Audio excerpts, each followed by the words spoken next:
L'aloe vera est considérée depuis des millénaires comme une plante médicinale mythique. Déjà, les Aztèques l'utilisaient comme remède miracle contre beaucoup de maladies. Dans la médecine populaire, elle est connue pour ses propriétés désintoxicantes, purifiantes, dégraissantes et désacidifiantes. Aujourd'hui, on sait également qu'elle exerce une influence positive à la fois sur le taux de sucre et le taux de graisse dans le sang, par exemple le cholestérol. Mais il faut préciser qu'il existe différentes sortes d'aloe vera.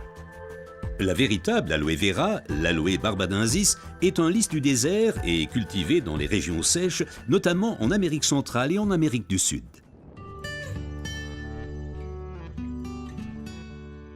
L'efficacité de l'aloe vera dépend principalement de son traitement, mais les différences se font dès la récolte. Pour éviter d'abîmer la plante, les feuilles doivent être coupées à la main. Comme la pellicule supérieure de la feuille contient de l'aloïne toxique qui protège la plante contre les animaux et a un effet laxatif pour l'être humain, il faut bien séparer l'enveloppe du gel intérieur.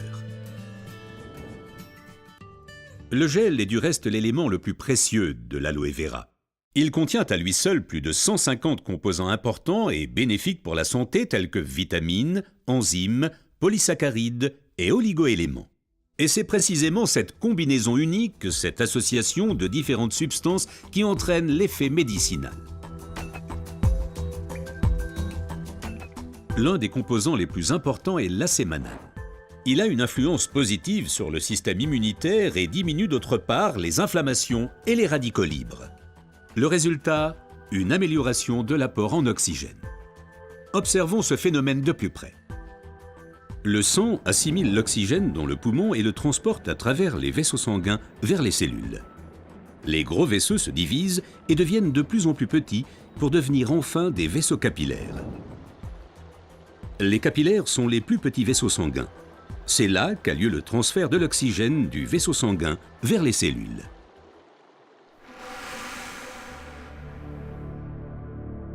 Une alimentation malsaine, la pollution de l'environnement, le stress et des exigences élevées affaiblissent notre système immunitaire.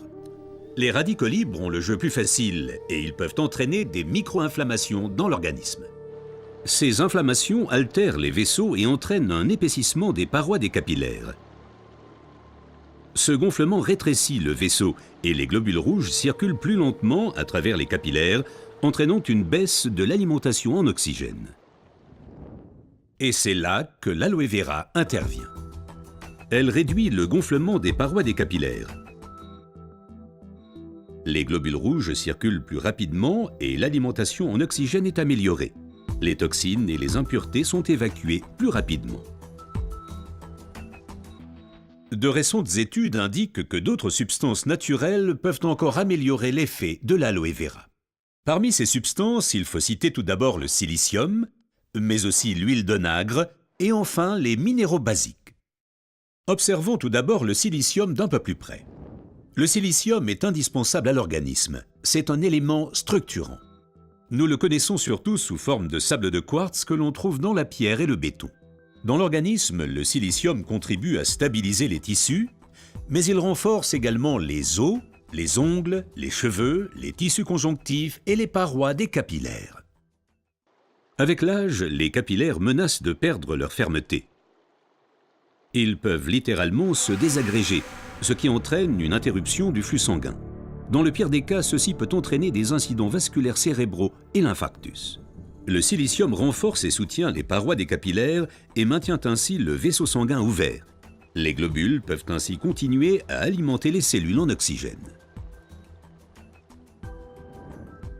Mais le corps humain ne peut pas s'alimenter en silicium sous sa forme d'origine qu'est le sable de quartz.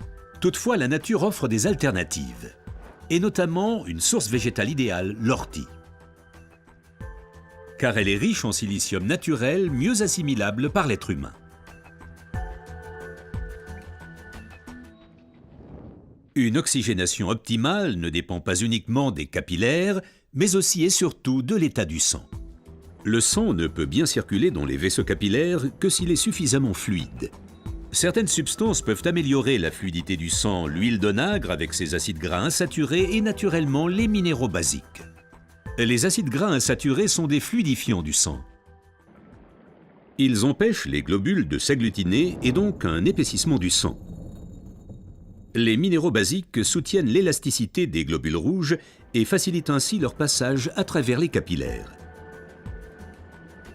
Ces deux éléments améliorent la fluidité du sang et garantissent ainsi son alimentation optimale en oxygène.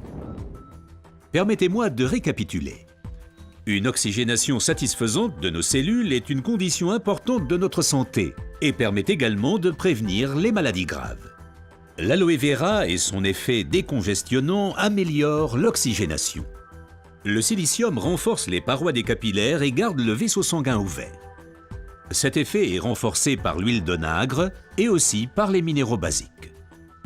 Ce que la médecine populaire savait depuis longtemps est maintenant confirmé par la recherche moderne.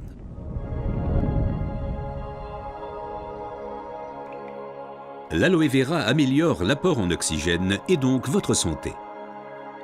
Car l'oxygène signifie la vie. Faites confiance à l'aloe vera.